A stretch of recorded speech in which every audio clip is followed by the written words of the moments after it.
Hello everyone, and welcome back to AniMonolith's light novel summary of that time I got reincarnated as a slime. Picking up from where we left off, another deadly battle unfolds behind one of the gates. Here, Sue faces off against Gardner, the rank 4 of the Imperial single digits. The two exchanged a few taunts before clashing. Gardner, a master of the blade, unleashed a relentless assault with his blue dragon blade. But Sue, calm as ever, countered in his own way by striking from the shadows. From Gardner's feet, Sue fired a shot straight into his chest with a prototype Walther P71, a gun Rimuru had designed and Kaijin built. What made this weapon terrifying was that Sue could infuse his skills into the bullets. The one he fired carried not only ultra speed and insta-kill effects, but also poison, paralysis, and corrosion. To Sue, Gardner's defeat seemed certain. Gardner collapsed, coughing blood, but then another Gardner appeared behind Sue. This one thrust the saber through his chest and cut off his head.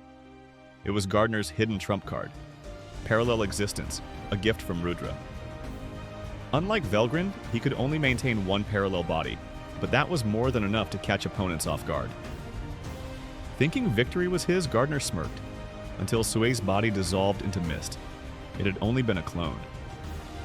Sue had anticipated Gardner's ability and set a trap from the very beginning. But Gardner wasn't finished. He unleashed his ultimate technique, burning his life force to create multiple simultaneous bodies. For the first time, Sue found himself at a disadvantage. His clones couldn't activate skills on their own, and his real body risked being caught in Gardner's suicidal attack.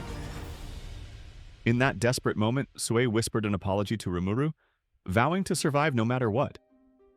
Just then, a mysterious voice bestowed upon him a new power, the ultimate gift, Moon King Tsukuyomi. In an instant, his clones evolved into true parallel existences, matching Gardner's ability perfectly. With his newfound strength, Sue launched his ultimate technique, Thousand Hands Shadow Kill. Shadows stretched out like countless arms, seizing Gardner from every direction. The rank 4 screamed in vain as Sue's insta-kill ability ended his life for good.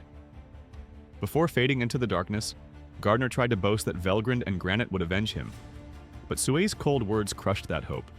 Velgrind had already fallen to Rimuru, and Benimaru was heading toward Granite, who was no less powerful than Sue himself. With that, Gardner vanished, leaving Sue victorious and eager to return to his lord's side.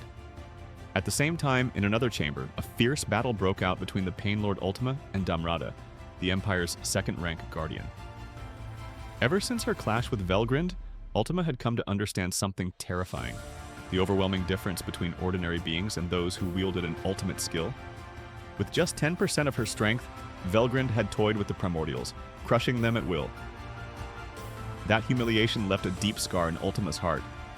Born as one of the highest-ranked demons, Testarossa was completely different from Ultima and Carrera, who had never made any efforts. Ultima was aware that she was the most inexperienced of the 7 Primordials. Even so, she was probably on par with Misery and Rain. But if she fought seriously, she felt that she would lose to Testarossa and Carrera. Testarossa was gracefully perfect. She was self-confident and had a bad habit of looking down on others. Carrera was arrogant and unprincipled. She could do everything perfectly well if she wanted to, but she quickly lost interest and would leave things behind. And Ultima was. Ultima did not have as precise of a magic power manipulation as Testarossa, nor did she have as great a mana pool as Carrera. Of the 3 Primordials, Ultima was probably the weakest. She was half-hearted in everything she did, and although she was a mass of talent, she had no experience of working for anything with her whole heart.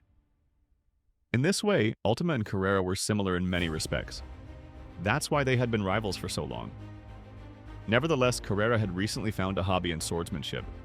Ultima had honestly felt envious of that. But that would end today. Everything changed when Lord Rimuru granted the Primordials their evolution. Ultima reached a new stage, awakening to greater potential.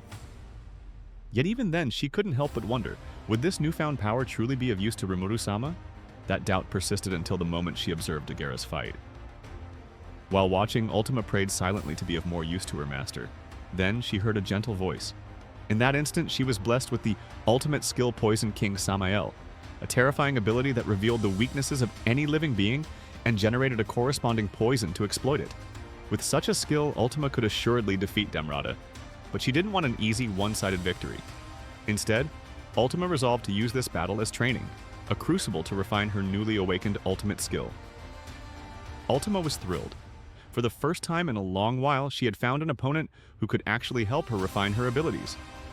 Damrada's high energy and polished techniques forced her to fill in the gaps in her own fighting style, and every clash became a chance for her to grow sharper.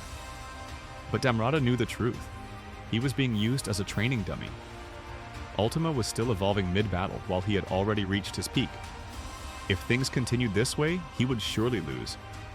That's why he decided to go all out, unleashing every refined technique he had mastered over 2,000 years. Yet the harder he fought, the more Ultima absorbed. Every attack he threw, she learned, dismantled, and rebuilt in an instant, like dry sand greedily soaking up water. To the eye, their match looked balanced, but inside, Damrada was shaken. Ultima's aura only grew fiercer, while his own options dwindled. The scales were beginning to tip. At last, Ultima spread 12 jet-black wings from her back. Each wing shifted form, razor-thin like blades, needle-sharp like spears, or bundled into massive fists. With a single synchronized strike, she hurled Damrada across the battlefield. He staggered back to his feet and resumed his stance, but his resistance was meaningless. Ultima's magicals surged higher with every passing second. Knowing that arrogance often doomed demons, Damrada devised one last gamble. He pretended to falter, letting Ultima's attacks pierce his limbs while feigning helplessness. As her movements slowed, he seized the moment, focusing all of his energy into one decisive technique. Seihahuken! This was Damrada's special move. It was a blow made up with the full power of a saint's fighting spirit, tempered with ultimate enchantment, alternative.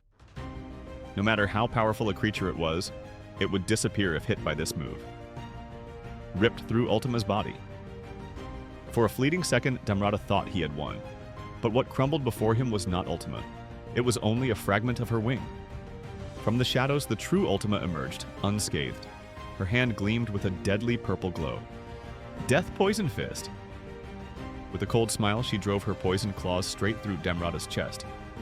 It was the perfect synthesis of what she had learned from him, fused with her ultimate skill, Poison King Samael. The lethal toxin coursed through him instantly, eroding his defenses and leaving him powerless. Damrada coughed blood, his body failing him. Even so, he lifted his head to glare at Ultima one last time. A wry smile crossed his face as he whispered, "Magnificent. Truly brilliant. It would be better to call it a bloody bite." And with that, his strength faded. Kneeling on the ground, his final thoughts drifted to Emperor Rudra, the vow he had sworn, and the cruel reality that their dream had ended here, long before they could ever challenge Guy. In order to keep fighting his endless battle with Guy Crimson, Emperor Rudra underwent a reincarnation ritual that preserved his immense power. As a hero, Rudra's reincarnation was not due to magic. It was a special ritual to inherit his overpowering power. There was a price for a mortal to gain power that surpassed even that of the true dragons, the ultimate spirit life forms. But the price was steep. Each rebirth wore away at his soul, eroding his sense of self until Justice King Michael slowly began to consume him. For centuries, Rudra resisted, but he knew the truth. This would be his final reincarnation. Not wanting Michael to seize his body and unleash chaos upon the world, Rudra gave Damrada a cruel order. If the day came when he was no longer himself, Damrada must kill him with his own hands. And as a safeguard, he commanded Damrada to also find someone strong enough to defeat Michael should he fail. It was the last will of a human hero who, even at the end, still worried for the world. To Damrada, who revered Rudra as both emperor and ideal, those words cut deeper than any blade. Though it tore at his heart, Damrada obeyed. He searched tirelessly for someone who could shoulder this burden, eventually placing his hopes in Yuki Kagurazaka, whose unique ability could nullify even an ultimate skill. But Yuki fell under Rudra's control, clear proof that Michael had already taken hold of the Emperor. Damrada could not, or perhaps would not, accept that truth. Now, on the brink of death after being defeated by Ultima, Damrada had no choice left. Through blood and tears, he entrusted his final wish to her. Deliver his message to Demon Lord Rimuru, the only one who might defeat Rudra and protect the boy Masayuki, who he believed carried a vital role in the future. In exchange, Damrada offered everything, his soul and every technique he had mastered in his long life. Ultima accepted, absorbing it all. Damrada breathed his last as if falling asleep. Damrada, the former prime minister of the Kingdom of Nazca, and close friend of the United Emperor Rudra, Nam-ul Nazca.